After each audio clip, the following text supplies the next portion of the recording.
ito ay rated SPG. Striktong patnubay at gabay ng magulang ang kailangan. Maaaring may masiselang tema, lengguwahe, karahasan, sexual, horror o droga na hindi angkop sa mga bata.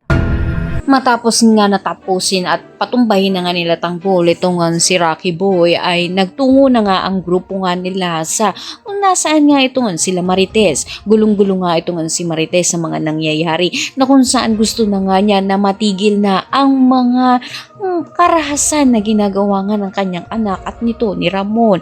Ngunit kinakailangang gawin nila tanggol upang matigil na nga rin ang mga kasamaan ng mga ito. At ngayon nga ay kinakailangan naman nga nilinawan naman nga rin nito ni Tanggol kay Santino na hindi siyang pumaslang dito nga sa lolo nga nila at nito ni Erica.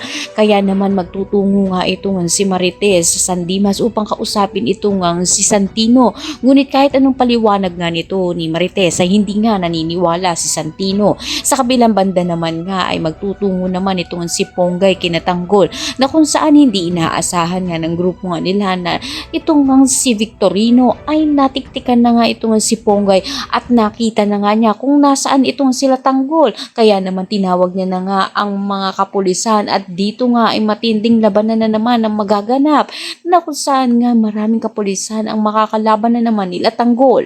Kaya naman pakatutukan nga natin dito matinding bakbakan na naman nakakaharapin na nga nito nila Tanggol laban kina Victorino. Sino nga kaya ang matitirang matibay sa kanila sa labanang ito? Ang lahat ng yan abangan natin. Maraming salamat sa iyong panahon.